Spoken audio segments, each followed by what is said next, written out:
The Joe Rogan Experience. Train by day, Joe Rogan podcast by night, all day. The smoke weed thing is a weird one because it's I was surprised to learn this. I'd be curious what your thoughts are. I'm not a cannabis smoker. I just never really liked it. But I had a guest on my podcast named Paul Conti. He's an MD, mainly works on trauma, incredible trauma therapist, and has written about trauma, wrote the book on trauma that I think is the one in my opinion.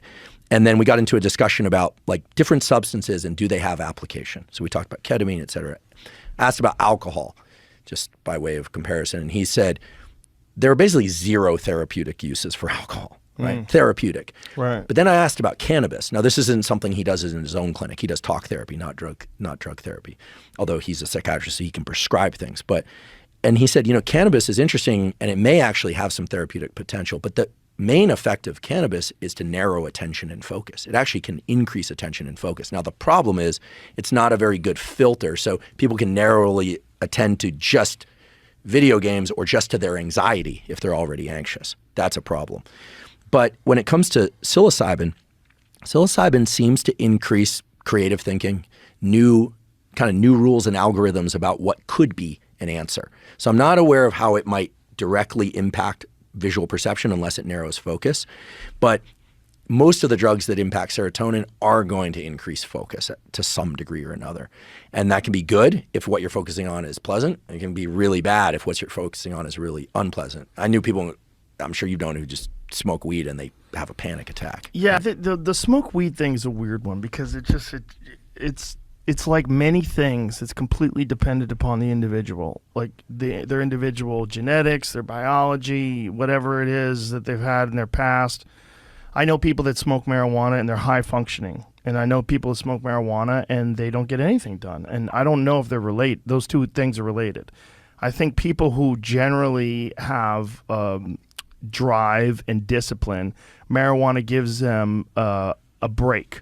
It gives them a nice just a little rest stop. And I think that's probably beneficial.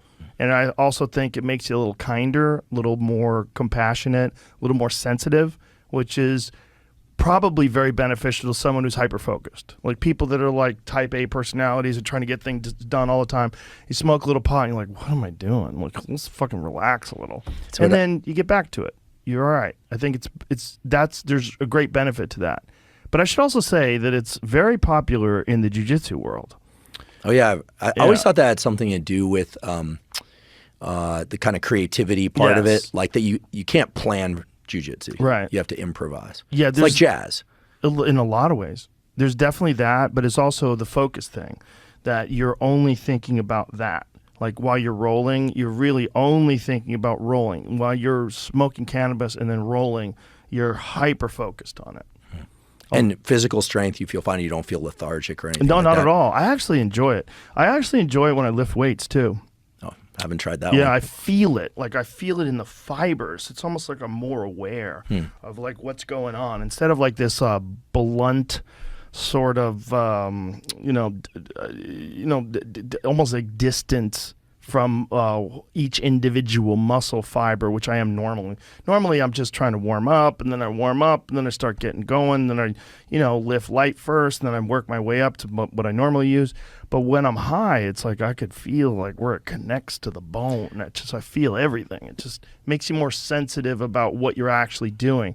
And for martial arts techniques, particularly for striking, I feel like I incorporate leverage better into things. I have better balance in terms of like not trying to execute a technique when I'm off position, and it just makes me just more aware of like what's going on with my body.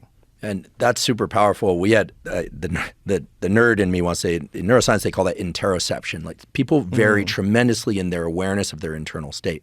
You can know if you have a high or low degree of interoception by trying to count your heartbeats without taking your pulse. Some people can just do that. It's a skill you can build up over time.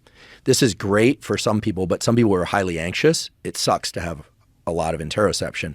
But we know, of course, that the mind-muscle connection is really powerful. And it's not just mind-muscle connection as a, whatever they call bro science thing. The reality is that from peer-reviewed studies, that if people focus on the contraction of a muscle during resistance training as opposed to moving the weight, right? Something that's hard to measure if they're actually doing it, the strength and hypertrophy gains are much greater. I think it's like a 15%. I had Andy Galpin on the podcast, and he would know the exact number. But I always wonder about this, like in gyms where there are mirrors and people are watching themselves lift in the mirror. I mean, you're exterocepting. You're not focused as much as you could on the actual feeling.